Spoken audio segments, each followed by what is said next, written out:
A very good afternoon from Stodmarsh in Kent, near Canterbury. Been planning to come down here for a few days because the weather is nice. Predicted to be 15 and it kept creeping up. I think it started at like 12 and then every day it was like, now it's going to be 13, now it's going to be 14, 15 degrees Celsius for you American people. Yeah, just too windy yesterday. What a shame because some Hen Harriers had been spotted. Maybe I'll be lucky today.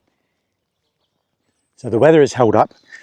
I'm right down to no hat and I just wear this loose zip up top that I have. I use this to travel because it keeps me warm, and if necessary I can unzip it and wrap it around my waist. It's been my go-to thing for the last 3 years. I think I got it in Primark, the cheapie store if you're not from the UK, but they do great stuff, you know, can't fault them. I've had t-shirts last longer from Primark than I have from Marks and Spencer's, so there. Anyway, drove down this. I've only been here maybe 10 times over 5 years. It's a bit of a trek for me, so I don't get here too often. And I think I was probably put off a couple of years ago when I got bitten by, I don't know, whatever insect it was on my eyelid, and it swelled right up. So I think that's kind of put me off a little bit. Anyway, we're back and we're going to do a full review now that I've got my YouTube channel going, and I haven't done this place yet. One of the last places in Kent I haven't done a review for, a vlog. So I'm getting back to saying so again, aren't I? As if you watched my video yesterday from Raynham, I'm talking about how I'm trying to get out of saying so. Got rid of my ums and my ahs. Coming down the road, the approach road with the trees either side, loads of male chaffinch everywhere. So many, I thought I'll get them at the reserve. I could have stopped and taken some pictures, but I just thought let's get to the reserve, and then you drive through the little lovely Stodmarsh village. I actually went off to the right past the church because I hadn't been here in so long. I was like, I don't remember going this way, and turn back and go back this way. And a little collar dove on the road here, and then you go down this road. Now I remember when I first came here, I thought, am I going the right way? This doesn't seem like, this looks like a farm path or something. Anyway, went down this road. And the last time I was here, well, all the times I've been here, car park's been empty. And as I got here today, car park is rammo. I'd only expect that to happen on a weekend anywhere, like Elmley, for instance. But it must be because we've had so many months of cold, grey weather. This is the best day we've probably had since, I don't know, November or something. But still no problem. It's very quiet. Nobody's making a racket. This place has great toilet facilities. You're covered if you come here, free toilets, well maintained. You've got this little seating area on the right. If it's raining, you just want to get out of the rain for a moment. Or if wives want to wait for their husbands that are staring at a tree for 3 hours. The parking, when this first appeared, it was kind of, what? They're charging us. There is a pay by phone parking. It's voluntary. So I said it again, at the end of the day, I'll pay the money because the place is beautiful, it's kept well. I pay for Elmley, so I think you should pay for the parking here. I will pay the £3. We've come to the right of the car park, to this area. I've got photographed bullfrogs in here, marsh frogs, and a robin has landed here in the past. If you've been here, you're a big fan of this place, you'll know sometimes we've had robins land on there and come and feed out of our hand. So I'm looking for any. Apparently I saw somebody with a blue tit, which is unheard of. I only thought great tits and robins come here. So, somebody's put some food out for the chaffinch, so we're just going to take some photos. I keep saying so. Anyway, we're going to get on with the day and bring you some footage and some photos, okay? I just did a little stint in the reed bed hide. When you come in, you're given the option to go left or right. Left for the reed bed hide, and it's a dead end, so you don't have to worry about having to go around in a loop. It's just in and out. I'm hoping, I didn't even get a photo of it, but I flushed something as I came out of the hide, and I can only imagine it was hoping that it's a water rail. Anyway, the place was cooking. I mean, not lots of waders and, red shanks and things like that because the water's too deep. So it's all shovelers, coots, moorhens, teal, things like that. First thing that caught my attention when I went in on the left was the black swan. Now, if you didn't notice, black swans are native to Australia, not the UK, but they are wild here now. And there's a bit of debate whether they've been released or they were in private collections, escaped, whatever, but they are wild here, but native to Australia. There was lots of weird calls when I went in, before I went into the hide. It sounded like somebody was clearing their throat or moaning. Don't want to start having funny assumptions of what's going on in the hide. And there's too many people going in and out for things like that to be happening. Wow, big insects. But it turned out to be the swans. I think I'll have to go through the footage when I get home. I think I have some. If I have some to give you, to show you, let you listen of the swans making these strange calls. But they were doing a lot of displaying, a lot of, I don't know, are those young ones the ones that aren't fully white? And they were, is it a mating ritual? Courtship? I don't know. I should know this stuff, but you can tell me. If you can hear the Mediterranean gulls here, I was trying to pick them out from, there's lots of black-headed gulls going around, and I managed to grab one as it went over the hide, just a single shot to confirm. And I wanted it in video so I could record the lots of little scampering going on. I wanted to record it on video for the call, but you'll probably hear it in this for my audio. The shovelers were doing, there was a bit of tension between the males, and they were doing this kind of head bobbing thing and little noise. I hope I picked it up, because every time I seemed to point my camera at them, they stopped. Just went up there and back down again. Yeah.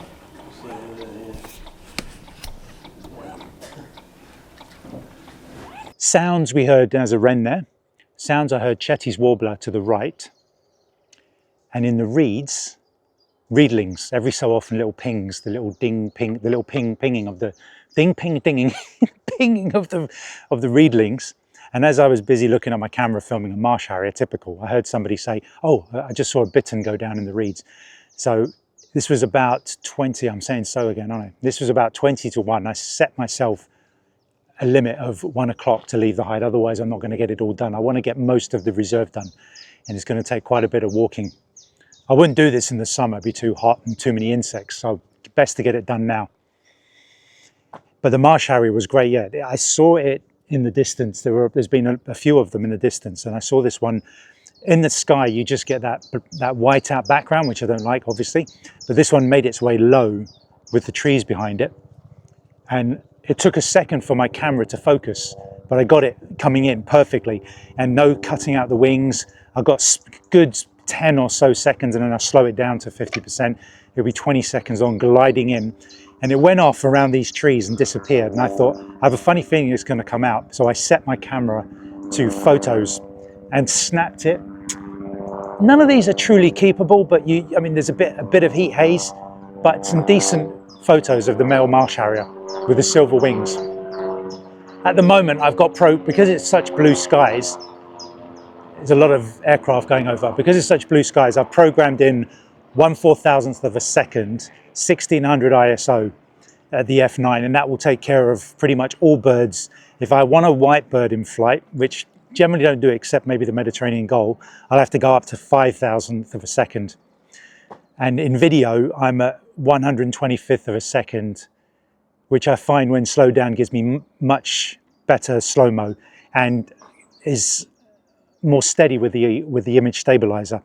And I'm filming at about f11, depending on how dark or light the bird is, with the f9, with the ISO at about 125 shutter speed, 125 ISO, and then I adjust the aperture to manage all the different scenarios of lighter and darker birds. Blue tits, robins everywhere across the ground. I can see dunnocks.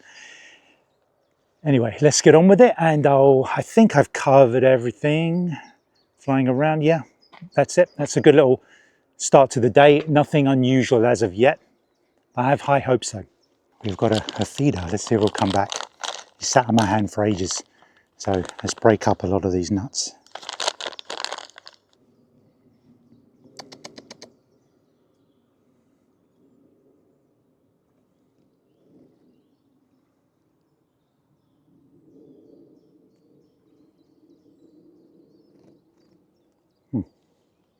Is it my hat?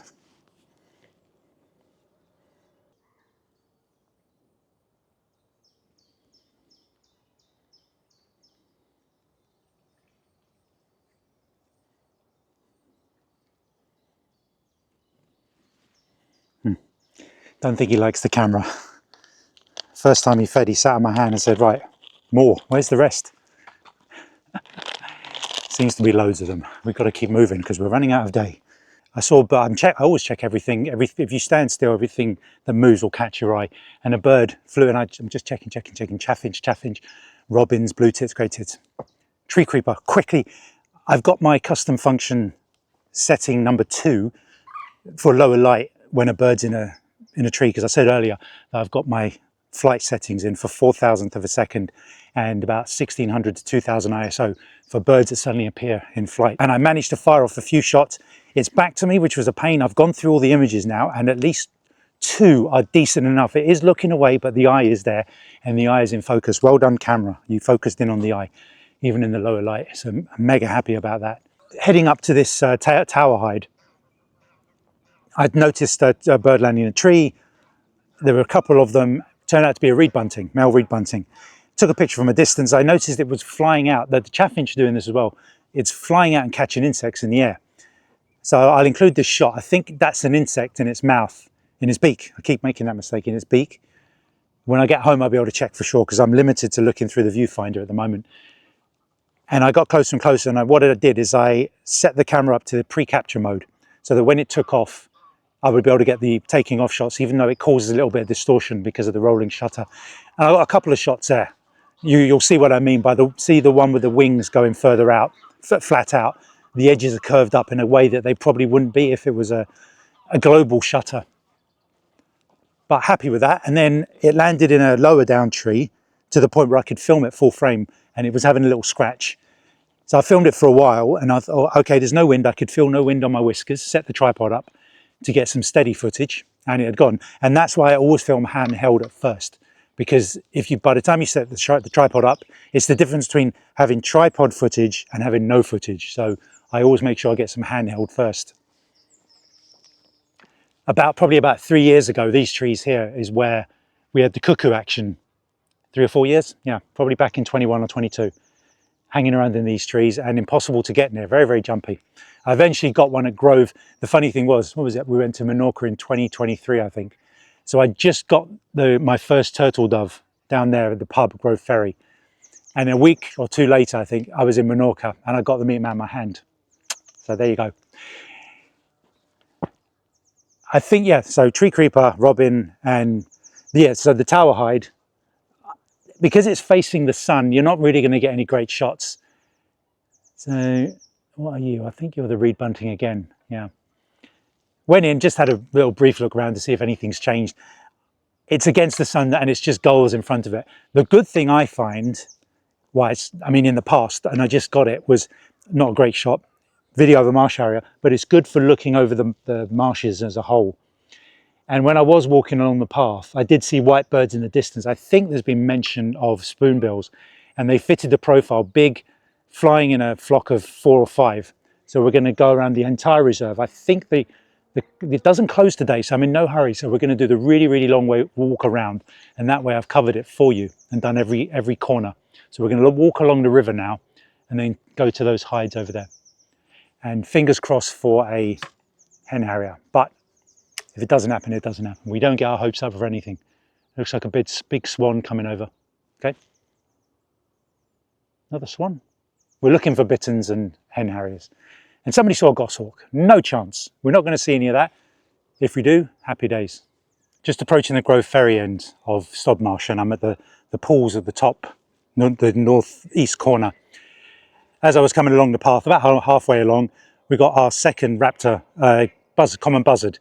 Came pretty low enough for some decently lit shots. Circled me a few times before sort of making its way up on the thermals.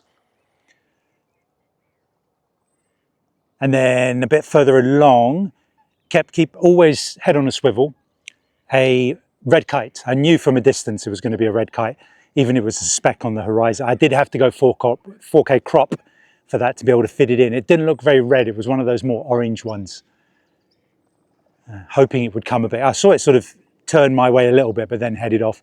I'm sure they see us and they try to keep their distance. Coming along to these pools, the first thing I saw it straight away, because they are so much bigger than little egrets. There was a great white egret. I filmed it And while I was filming it, I immediately noticed there was a second one.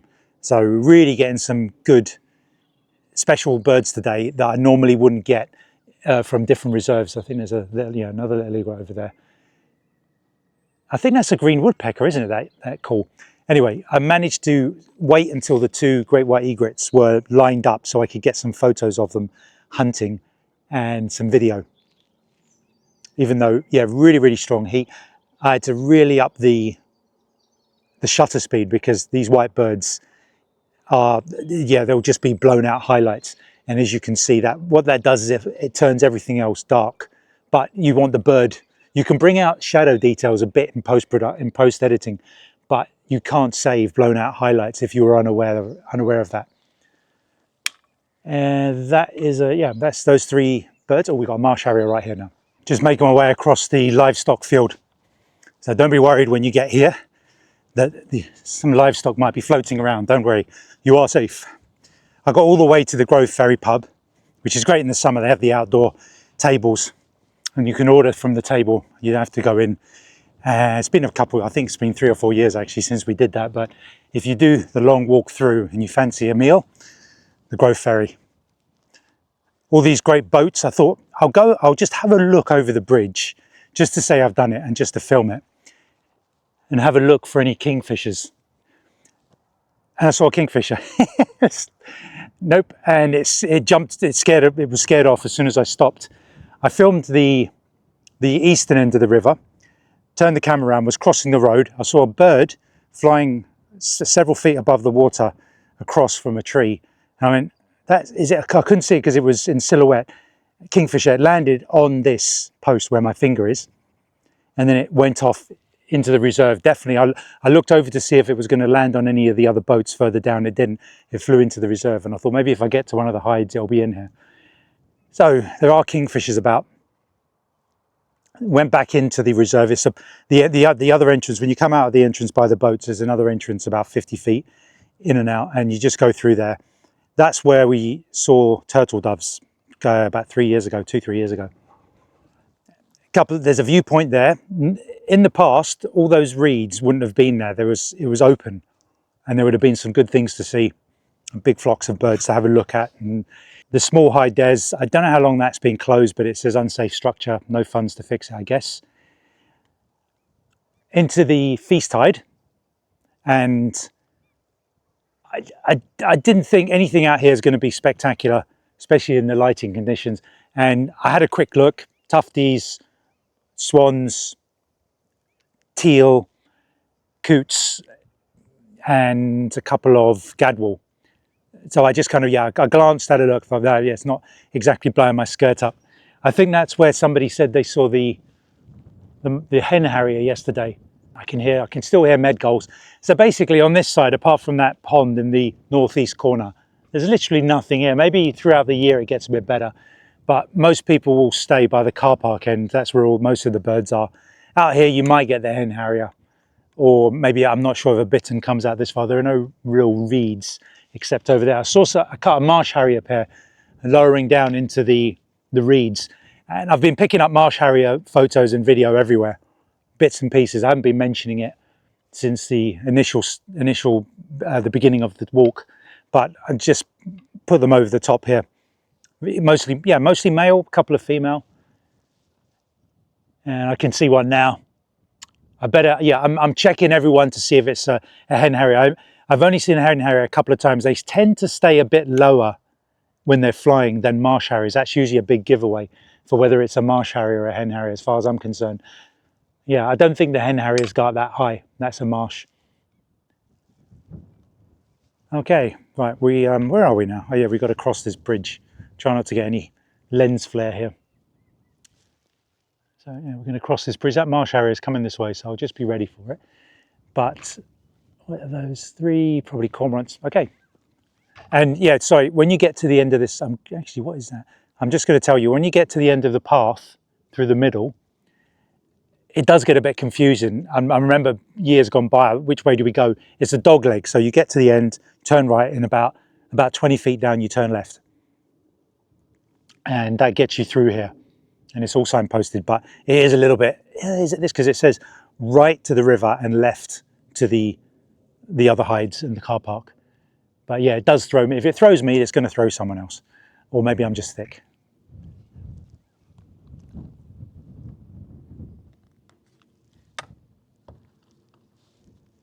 Oh, I just had one of those lucky I did that moments. I wasn't going to do it.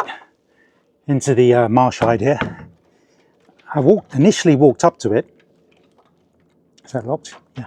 I haven't left anything in anyway. Oh. I initially walked up to the end of the walkway here.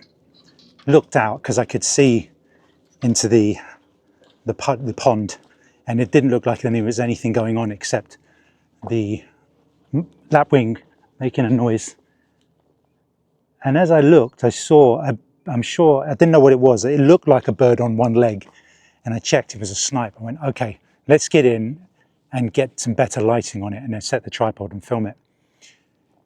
And as I did, there was snipe everywhere. I mean, it was backlit, very horribly backlit, but it did make for some interesting footage once I adjusted. And yeah, I reckon about 20 snipe in there, common snipe. And the lapwing all flying around doing their, I mean, I used to think, I remember the first time I heard the call was here, I think in 2020. And it sounded like walkie-talkies or something, but it's the lapwing. And marsh harrier going around as usual. And while I was in there, I thought, let's at least have a check on the north side, which is has the sun on the birds, so it's actually well lit. But there weren't really any islands for the snipe or any other waders. I thought so anyway, but I was sitting in there, another birder came in and he asked if I'd seen anything, and I just said, just the snipe back there, but nothing here. And then I heard him say, oh, but there are some, oh yeah, good on spot in the snipe. I went, what? And I had a look, and there were snipe, they were just further away. So I had to put it on the 4K crop mode and then get some footage that way of them out in the further islands. And much better lit. And as I was cruising back and forth, watching those feed for a while, I thought that's not got the same pattern on the back. Is it a common sandpiper?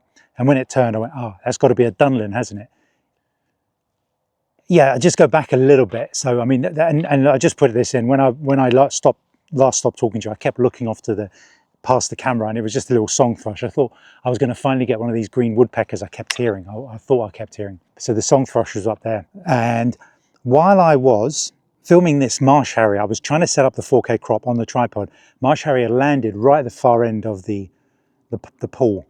And I turned off the image stabilizer to try and counteract whatever was going on with this haziness. I thought it was the image stabilizer fighting it, but it must have been the heat haze.